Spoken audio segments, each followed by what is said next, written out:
Welcome to E.M. Skinner Opus 574, offered for sale from Buzard Pipe Organ Builders. I'm John Paul Buzard, and with me is Keith Williams, the director of our service department. This organ was built in 1925. It's a 3-manual organ with 30 stops, originally installed in Monumental Episcopal Church in Richmond, and now at St. Bridget's Catholic Church in Richmond. We'll give you a virtual tour through the organ, showing you all the details of construction. And after that, Keith will favor us with some selections that will show off various of the stops in the instrument. One of the things that is so compelling about this organ, and would commend it to your attention, is that it is in completely original and unalterated condition.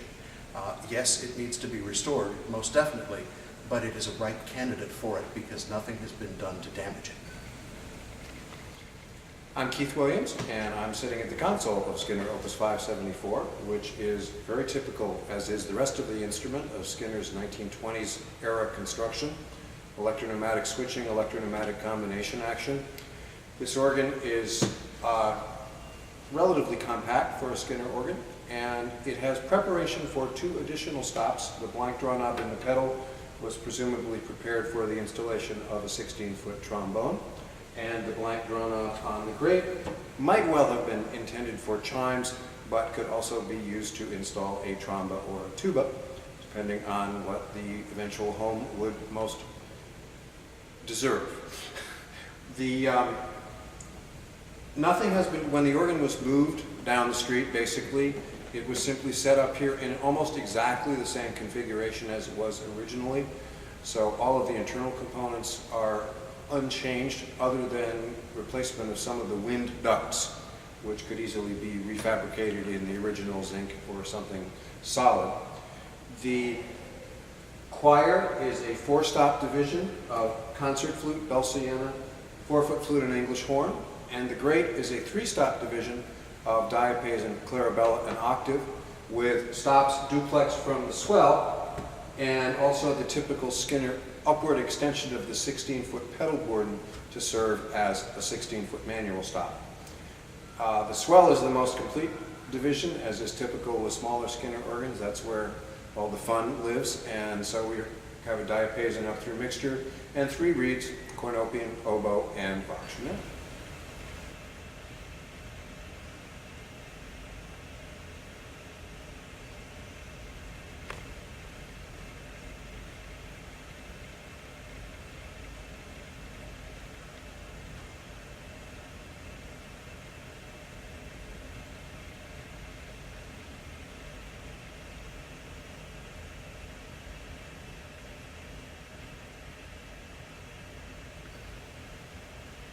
I'm standing in front of the grate division.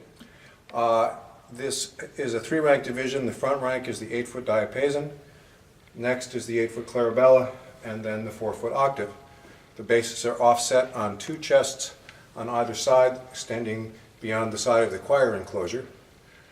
The front of the organ is not its original exact layout, but it appears to be made from the original facade pipes, and this front is available to a prospective purchaser should it be desirable and suit the space into which the organ would be installed. We're taking a picture of the sharp side bases of the pedal and grate. There is an independent 16-foot, 8-foot open diapason octave in the pedal, and then the bases of the 16-foot bourdon are intermingled with more of the 16-foot open diapason and octave. So there's both a C and a sharp side arrangement of those 2 stops on either side of the main enclosure. And then, as mentioned earlier, the bases of the 8-foot diapason and clarabella are on unit chests running parallel to the other pedal stops just outside the enclosure. So depending on the available space, the organ could be made somewhat narrower by making it wider, or vice versa. The organ retains its original Skinner tremolos and Skinner electro-pneumatic action Wiffle Tree swell engines. And so again, the organ is built essentially on a single central floor frame with the grate in front of the choir and the swell above the choir and extending out over the grate as one big rectangle with the bases on either side.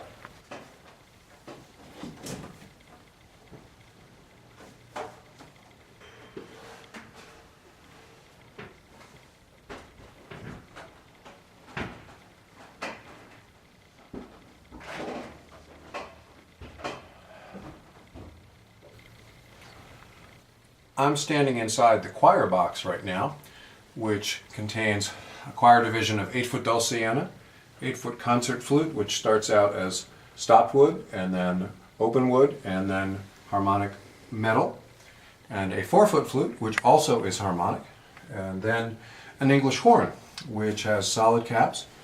And in this box is also the bases of the choir concert flute along the rear wall, and beyond where I'm standing on the side wall are the bases of the dulciana. Here, and I'm not sure how visible it is behind me, is the main reservoir for the swell division. So the main reservoir for the choir division is outside under the grate. Looking up, you're looking at the underside of the swell chest with one of its two primary actions. There's a second primary action for the stops that are duplexed and played from the grate. And then there are also barrow actions for the 16-foot bourdon, which is played as a unit stop. So you're looking at the stop action running this way, and the primary running this way, and the barrow, the unit stop note actions running parallel to the primary. And all the original wooden covers to mute the noise of the wind chest actions are present and in good condition. All the paper labels are in good condition, and this is of the era where Skinner organs have wooden cap magnets. All of those are in good condition. And if you look, you'll see that all of the screws that hold the bottom boards onto the undersides of the chests have not been beaten on, which is a sign that the wind chests themselves are in good condition. This organ was evidently restored when it was moved here in 1975, and it works pretty well. It needs to be restored again for its new owners. In the swell division, which is above the choir division of the organ, and from front to back, we have the 8-foot diapason, the 8-foot flauto dolce, the trademark 4-foot flute triangulaire that Skinner was so fond of, and many of us are as well. Then the 8-foot gedeckt and the 8-foot cornopian. Then the passage board, and the rear chest from front to back is the 8-foot flugelhorn, solid caps, small scale. The flauto dolce celeste, the 8-foot voix celeste, the 16-foot bourdon from 8-foot C or thereabouts, and then the 8-foot solitional. Arrayed along the rear wall are the bases of the 8-foot diapason and the 16-foot bourdon. And beyond, on the far wall, are the bases of the solitional, voix celeste, and flauto dolce. The traverse chest contains the mixture and the vox humana.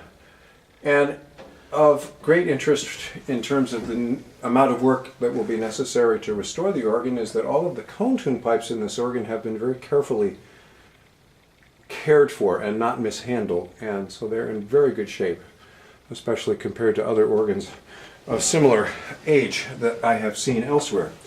There will be some scroll work repair needed, but relatively minimal amount. The pipework is really in good condition. The weights on the reed tongues appear all to be original with their original Chatterton compound, and of course we would be repacking stoppers and giving the organ a very thorough cleaning, restoring all of the expression mechanism, and the question of whether the organ's present switching system, console appurtenances would be restored or updated is something that we would be happy to discuss with any prospective customers. Yep. We're in the blower room, which contains a modern Zephyr blower and the original static reservoir, and both of these are more than adequate to be relocated if the new home of the organ doesn't require that the blower be mounted within the chamber. The Zephyr blower is a little bit too noisy for that kind of installation, but as long as there's a remote location available, it would be perfectly adequate.